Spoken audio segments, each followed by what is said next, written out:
اللہ کا قرآن کہتا ہے لعلکم تتقون، تاکہ آپ تقوی والے بن جائیں، آپ اللہ سے ڈر جائیں۔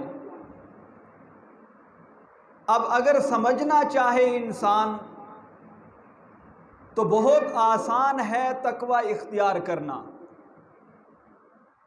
اگر اس بات کو نہ سمجھنا چاہے تو پھر تقوی اختیار کرنا بہت مشکل ہے۔ اب رمضان المبارک کا مہینہ ہے، اللہ رب العزت نے ہمارے اوپر روزہ فرض کیا۔ اللہ نے کیا کہا؟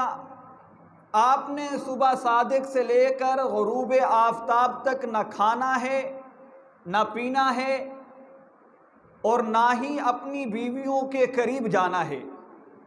اب میرا سوال یہ ہے، کیا اللہ رب العزت نے انسان کے لیے کھانے کو حرام قرار دیا ہے؟ یہی انسان ہے اگر غیر رمضان میں کھاتا ہے سنت کے مطابق حلال طریقے پر، تو نبی علیہ السلام کے فرامین بتاتے ہیں کہ وہ عبادت میں مصروف ہے۔ اگر سنت طریقے پر پانی پیتا ہے وہ عبادت میں مصروف ہے، لیکن رمضان کے اندر اس کے اوپر روزے کے ساتھ کھانا حرام، پینا حرام، اپنی بیویوں کے پاس جانا حرام۔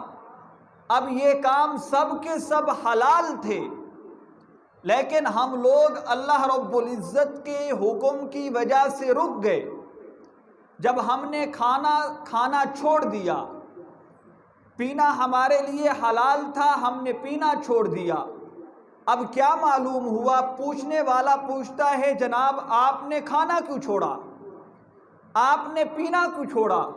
حالانکہ آپ حلال کمائی سے روزی کما کر کھاتے ہیں، پیتے ہیں، پھر کیوں چھوڑ رہے ہیں؟ انسان جواب دیتا ہے کہ اللہ رب العزت کا حکم ہے کہ آپ نے صبح صادق سے لے کر غروب آفتاب تک نہ کھانا ہے نہ پینا ہے، میں اللہ رب العزت کے حکم کی وجہ سے کھانا پینا چھوڑ بیٹھا ہوں۔ اب جب انسان نے اللہ رب العزت کی بات کو مان لیا تو وہ انسان تقوی والا بن گیا۔ اب اسی طرح اگر غیر رمضان کے اندر اللہ رب العزت کی نافرمانی انسان چھوڑ دے تو پورا سال وہ تقوی کے ساتھ زندگی اختیار کر سکتا ہے۔ جیسے اللہ رب العزت نے شراب کو حرام قرار دیا ہے، انسان پوری زندگی شراب کے قریب نہ جائے، گویا کہ وہ اللہ رب العزت کی بات مان رہا ہے، وہ تقوی اختیار کر رہا ہے۔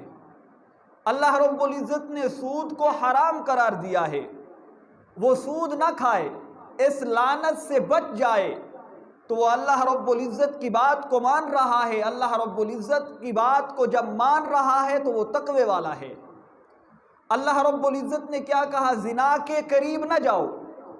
اب انسان زنا کے قریب نہ جائے، جو جگہ ہیں زنا والی اس جگہ سے بچ جائے۔ اب وہ اللہ رب العزت کی بات کو مان رہا ہے، جیسے وہ اللہ رب العزت کی بات کو مان کر رمضان کے اندر نہ کھاتا ہے نہ پیتا ہے تو وہ انسان تقوی والا ہوتا ہے۔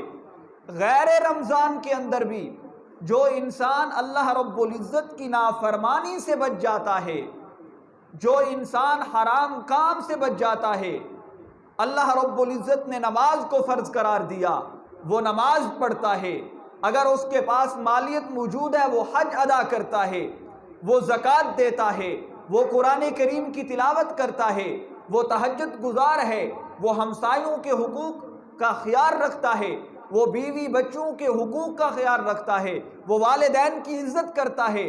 اب یہ انسان اللہ رب العزت کا فرما بردار ہے، اب یہ گستاخ نہیں ہے، اب یہ تقوی والا ہے۔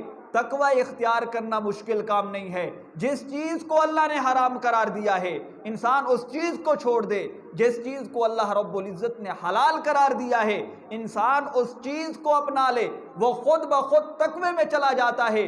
اسے مشقت اٹھانے کی ضرورت نہیں ہے، اسے محنت کرنے کی ضرورت نہیں ہے۔